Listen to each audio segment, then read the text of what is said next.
Hi, everybody, and welcome to this month's live chat.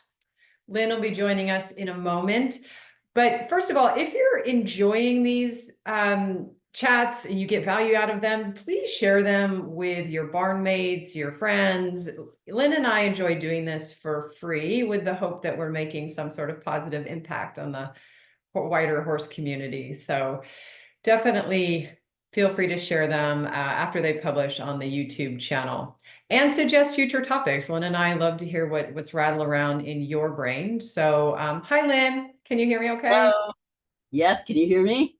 Perfect. Thanks. Okay. Those of you tuning in, you, I should forewarn you, we have so many fun slides today. We have a lot of photos to talk about riding and the positive and or negative impacts that we have on horses. It's a topic I wanted to dive into more after our last chat where we were talking about the value of working horses vigorously, the physiological needs and benefits of that. Obviously, if the horse has a rider that's hindering them, our efforts to condition them and make their bodies stronger go a little sideways rather than forward. So in this conversation, we're going to cover some general concepts as well as some very specific ones. So, and as always, if you have questions, drop them below. We'll monitor the chat as we go and we'll do our best to answer things as they come up. So, shall we start with the first photo, Lynn? Sure. Lynn's in charge of the controls, y'all. So we'll see. I'll let you know when the slide comes up, Lynn. Looks like it's thinking about it. So the first point that I want to make is, yeah, we can see your You can screen. see it? Yep. Okay. Yep. The first point that I want to make is that, I do have a few books that have been published on horse exercises, and many of them are from the ground, they're groundwork exercises, because there is such value in teaching horses just how to use their body. That said, if and when riding is appropriate for horses, even if it's light riding in the case of an older horse or a senior horse or a horse that's not in like a very consistent riding program, in my very strongly held opinion, the rider is one of the most valuable parts of the equation for helping a horse use their body better. By better, I mean just with more efficiency, less strain, a more improved posture. Here in this photo, we have a pretty good side-by-side comparison of a horse moving in a not so great posture on the left in the round pen there. I think we can agree it's a hollow posture. They're using the under neck muscles, which pulls the whole horse's chest and abdomen down between its forelegs. And that is a weakened posture for any quadruped to move in. We really want the spine to be in more of a neutral position because horses are not designed very well to carry weight on their bodies. However, they can be helped, facilitated to carry weight in a very comfortable and non-burdening way if we take the right approach. So this is just a side by side. Yeah, you can move to the next one if you Oh, I'm want. sorry. Go ahead. Just to wrap up, this is a side-by-side comparison on the photo on the right with the horse in a little bit more rounded posture on what our goal would be for a horse to move with that level of apparent comfort with a rider on board. So yeah, so now let's go to the next one.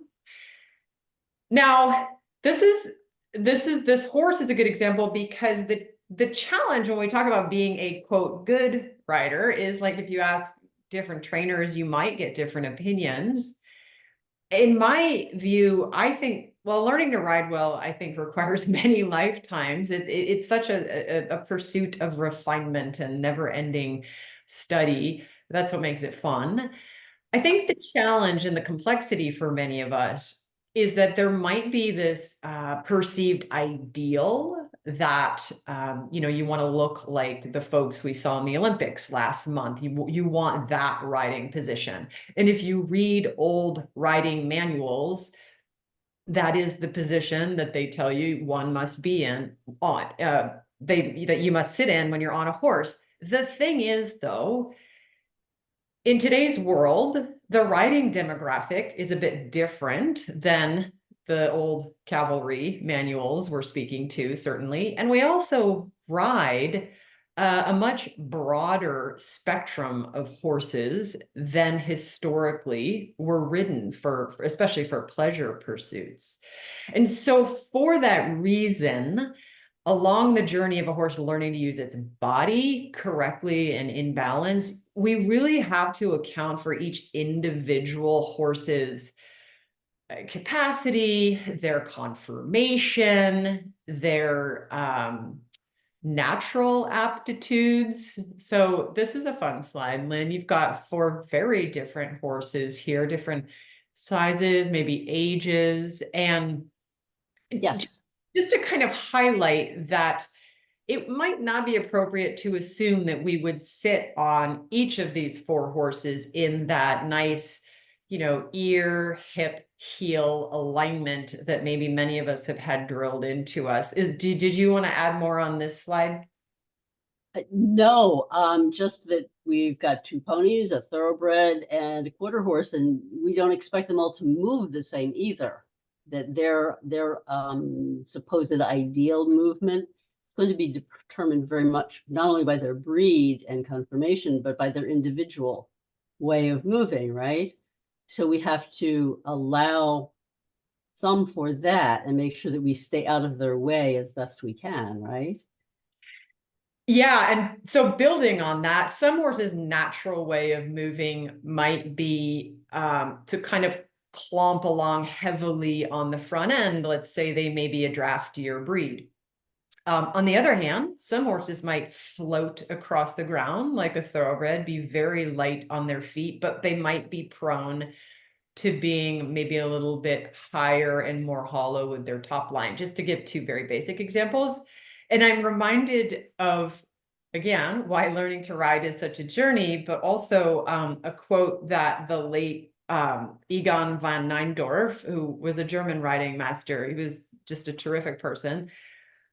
I went to ride with him and he told me riding's very, very simple. There's a time to follow the horse's motion and there's a time to resist the horse's motion.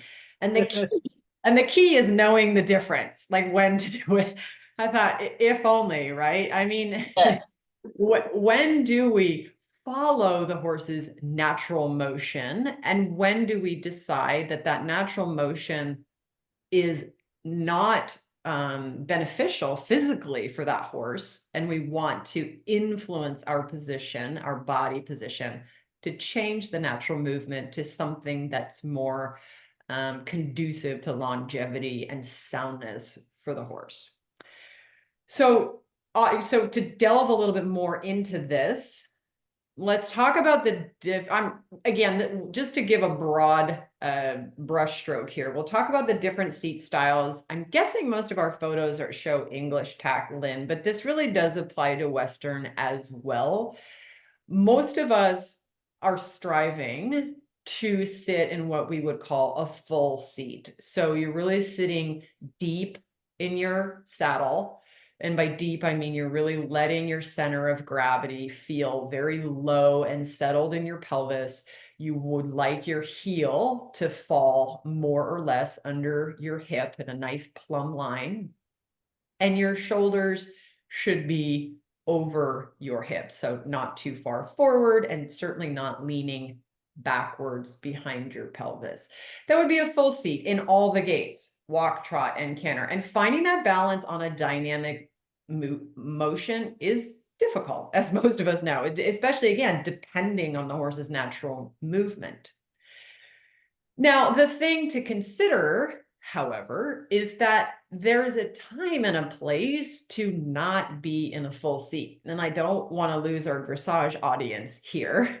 The full seat is a beneficial seat for helping the horse move with collection and to travel with more weight on the hindquarter. However, there are a number of cases, even within any given schooling session, where you don't want to sit in a full seat for various reasons. There's a blog post on my website if you want to read a little bit more about it just mentions one of the studies that has been done on the different forces on the horse's back from sitting trot, 2-point position, and the full seat. And I have that study cited in the references. oh, perfect. Okay, great, great. And also, since I've already interrupted you, I'd like to mention too that for somebody who has the skill to train a horse, the time to follow and to not follow is still tricky. But I think for people who are basically riding for pleasure, or if they're more at the beginning stages of riding, I think the first step is to learn to follow the horse's motion, to stay in balance with it, and to follow the motion. So now that I've interjected that, go ahead with this one. Yeah, and I think we'll circle back around to that, you know, as being part of the learning journey, is learning to follow and then learning to modulate the horse's body with your body. That's where the artistry comes in, right? But Yes. very generally, the force impact on the horse's spine is much less in the posting trot compared to sitting trot or being in a full seat while the horse is trotting. Being in a 2-point position, being so completely off the horse's back, would be even, so that would be the slide on the right here. That would be even less force on the horse's back. Now, why is this an issue? Well, when we're in a full seat, sitting fully, the studies have shown that encourages, in some cases, creates an extension pattern in the spine. So causing the horse to want to kind of open its spine or, bring the nose out and forward and possibly up. Posting trot, on the other hand, encourages flexion, or a light seat encourages flexion of the spine. I think this is counter to how many people might perceive it, because most of us watch a collected Western horse or a collected dressage horse, and the rider is always sitting. So we might assume that the full seat creates the flexion in the spine. In reality, as I said, the force of the seat on the spine causes the spine to want to open. Now, I bring this up because many, many, many horses benefit from posting or 2-point position. If your horse is a little older, starts with a little stiffness, let's say they're that kind of high sensitive thoroughbred I mentioned earlier, their back is a bit more sensitive, the muscle is more sensitive. They benefit tremendously from starting the ride without the full seat. Now, it might only be 5 or 10 minutes that you would be posting or in a light seat, but almost 100% of the time in a clinic setting, when I see a hollow horse come in the arena and the rider's sitting fully, and I ask them to take their weight out of the saddle, take their butt out of the saddle, almost 100% of the time, the horse drops its back, i.e. puts its body in a flexed position or a flexion pattern. So I just want to belabor this point, because as I'm going to keep harping on, there's a time and a place to use all 3 seats, full seat, a light seat, and a 2-point or completely out of the saddle. There's a time and a place for those in every horse's journey, and sometimes within the course of a single schooling session. The last part I'll make, just in terms of the forces on the horse's back in the 3 trots, is it might be altered for your own horse depending on your saddle setup. So the study that I referenced does not account for a treeless saddle. It is believed that a treeless saddle increases pressure across the horse's back and withers in a 2-point position because of how the stirrups are sewed on. There is also in some endurance saddles where the stirrup bar is placed. Sometimes it's placed in a way that creates soreness when a rider puts their weight more into the stirrups versus on the horse's back. So just I'm referencing those in case that applies to you.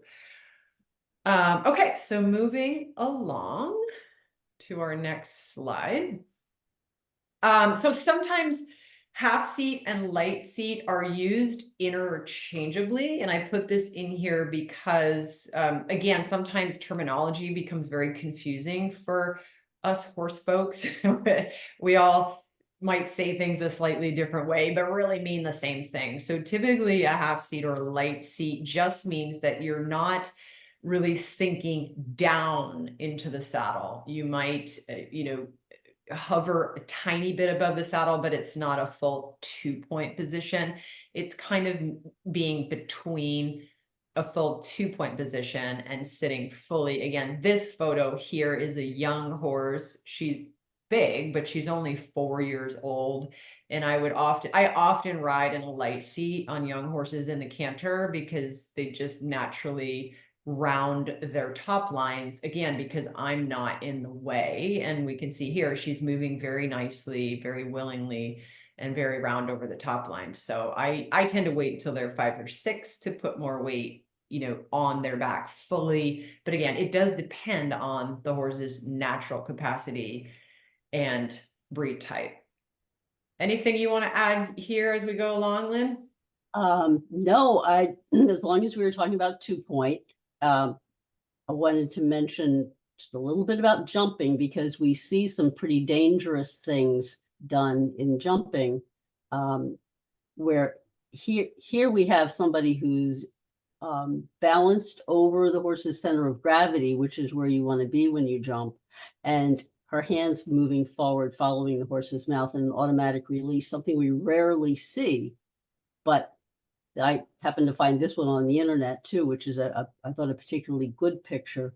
So anybody who's interested in jumping, which I know is not your specialty or mine, but that 2-point gets you to the balance that you need to be able to do that comfortably.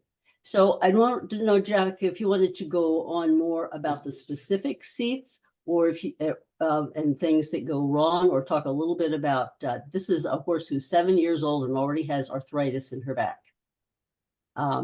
Yeah, no, just one last thing quickly. Yeah, I'm eager to move on to this one. Just lastly, just wanting our listeners to take away, let's say you're a Western rider and tradition says that typically Western riders, for the most part, sit the trot, or sit the jog. Posting with that horn is not, in some worlds it's a thing, in some of the ranch riding. So just use that as an example, or dressage riders commonly sit the trot. And I just want to make the point that there is a time and place to use different seats for the purpose of helping your horse find optimal movement and then adopting the full seat. So even though it might seem a little weird or a little bit outside your lane, explore it and kind of think about the freedom and the use of the spinal column like we're referencing here today. So yes, let's get on now to some complex movement. To your point there, and I have this on good authority, that real cowboys do post because they care about their horses' backs. Oh, good. Yay. And so, the idea that if you want to look like a real cowboy, you need to sit, sitting and bouncing and hurting your horse's back is not being a real rider in any world. Yes. So I think you've probably covered that how much difficulty can cause a horse when they're encouraged or allowed to move awkwardly. But this picture of Shiloh on the lunge line was particularly instructive, I thought, because she's on the wrong lead, leaning in, counterbent. Her tail and her face are both showing distress. And it kind of shows how very distressful it is to a horse to be moving awkwardly and off balance. And then your picture here of, and Susan Harris mentioned to me one time, she thought that one of the most common causes of behavior problems, and most commonly, quote, behavior problems, I'll say, and most commonly overlooked, is poor balance. Because a horse as a prey animal naturally wants their balance to be solid. And when it's not, they're trying to compensate. And there's all sorts of things that look like behavior training problems that can be resolved with helping a horse with their balance.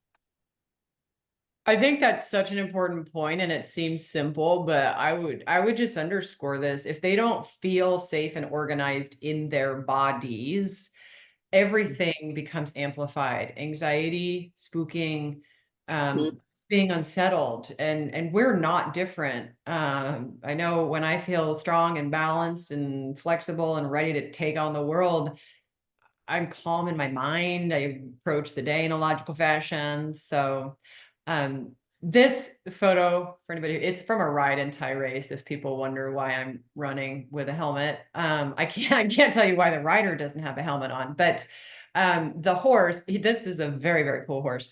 But he's super crooked, as you can see.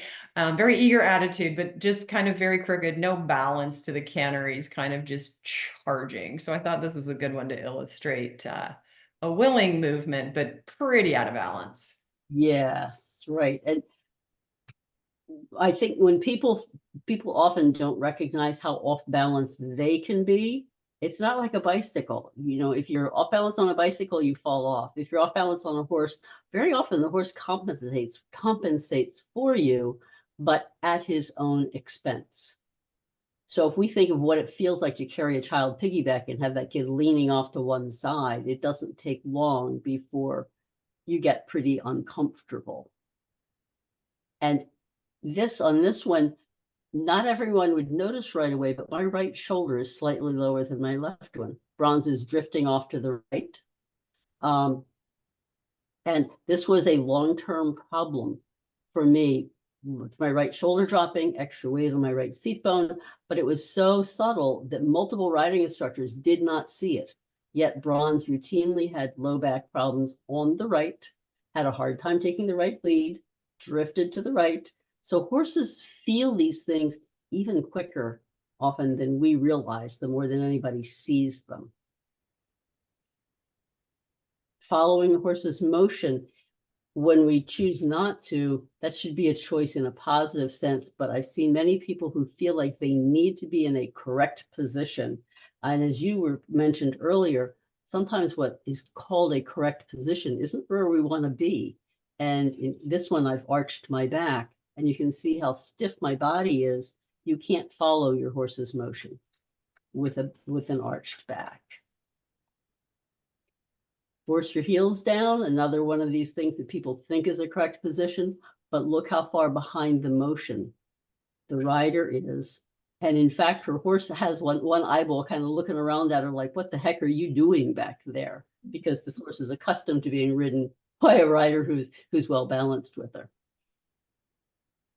And when people sit the trot, this is another piece of it, of the sitting trot, is people will often lean back and brace in order to try to keep their seat in the saddle. And at a riding school where the riders were allowed to brace against the horse's mouth, nearly 100% of the horses had neck or back pain. And sometimes leaning and bracing passes for training, but there's always a toll. And did you want to talk, Jack, to what kind of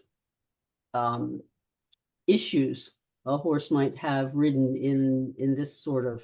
Yeah. So the I think the figure's still true, but a couple of years ago, the most common injury in dressage horses was, and they just use that population because it's a population that does a lot of repetitive movement, is torn suspensories. So when the horse is tight, hyper tense in its neck and shoulders, as this horse is, that tension gets sent lower down the chain where something eventually gives, and that is often the suspensory. So that's a very common physical toll. But we touched in our last webinar on some of the emotional and physical toll. The horse, when it can't adjust its posture to get comfortable in a task, and it might be a micro adjustment. You might be doing working trot and it just needs to lengthen its neck a miniature iota of an inch that you can barely detect. But if it cannot do that because of a rider is holding on too tight, the muscle builds up pressure on the nerve endings. And there's, well, if you've ever worked out, you're familiar with the burning sensation that you get that is not pleasant. But when we get that sensation, we have made the choice to be doing whatever we're doing. The horse hasn't. So the physical toll, like I said, is things might actually break and fall apart. They might not, but always what's happening is you're creating excess strength in the form of stiffness in antagonistic muscle groups. So the horse loses the ability for muscle chains to work in harmony with each other. You get just rigid dominant muscles that should not be generating locomotion, trying to generate locomotion because of the stabilizers have been shut off. And the last point I'll make on this is horses naturally want to be in a little bit of an extended pattern. People might say strung out, a very natural loafing across the pasture, nose poked out in front of them. The reason they want to be in those postures is it's less effort for the muscles. When you ask a horse to be in a flexion pattern over the top of its body, like this horse in this photo, it requires a lot of effort from muscles, particularly in the hindquarters, that are not threaded with a lot of tendinous fibers for bracing support. And so they have to be really conditioned strategically to hold this posture. And when they're not, when that conditioning isn't progressive, when it's sort of just forced to try to come together, as I say, you just get failure in the motor patterns and or things falling apart. So I'll hand it back over to you, Lynn. Okay. Again, I'm going to digress into jumping just for a moment because jumping can be exciting to watch. So I think a lot of people like to watch it. But you see a lot of people these days who crawl way up the horse's neck, overweighting the front end of the horse. And here we see why you want to be careful not to do that if you jump. Notice where that horse's left knee is. It has been caught behind the timber of the jump. And this is a recipe for a disastrous fall, but because the rider was balanced, they landed safely. So, and back to your point about what horses naturally want to do, we also need to be careful that what wins in shows isn't necessarily what's in the best interest of a horse and does not necessarily represent healthy, balanced movement.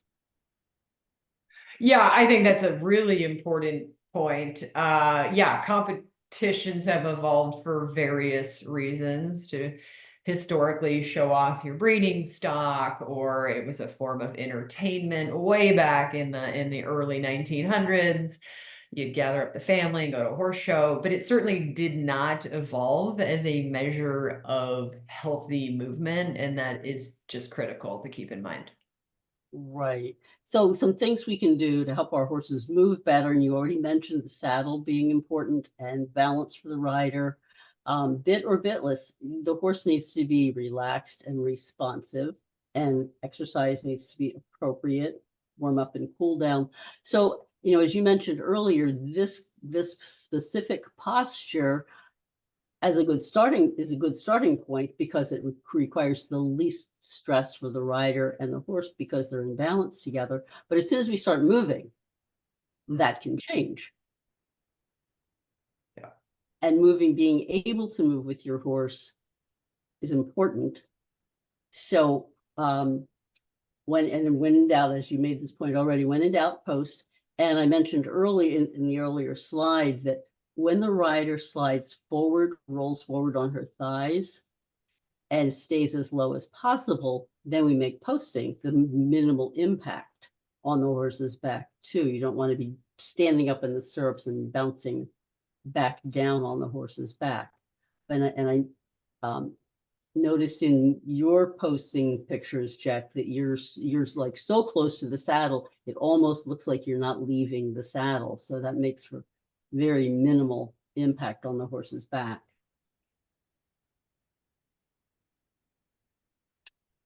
So, and this is just to reiterate what you had said about reducing the strain on a horse's back with the 2-point or the light seat. Yes. Did you have more to add to that? And I guess, well, I think now might be a good time to go back and pull on the thread. Oh, there's Zoom telling me we have 10 minutes left. Okay. So I Oh, think now might be a good time to pull on the thread of learning when to follow versus when to resist. And when I use that word, it would be what I mean is using half halts with your body, or not relaxing and going with all the motion that the horse is giving. Let's say you're walking and the horse breaks into a trot. If it's the first time the horse has been ridden, you're not going to punish that horse. Good forward energy is what you want them to learn. You're going to go with them. You're going to relax all your joints and go with them, right? So that might be an overt example.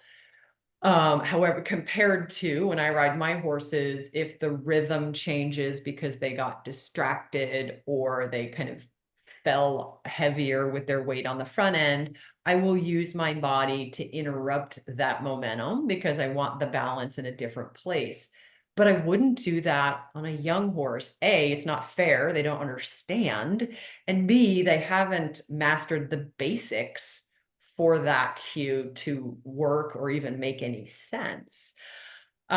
So I make this point because this is part of why riding can be complicated. Like especially if you work with different trainers, you'll say, well, this trainer told me to sit up really straight and have this much pressure on my rein contact. And then I went to this other trainer and they wanted me in the 2-point position with really long reins.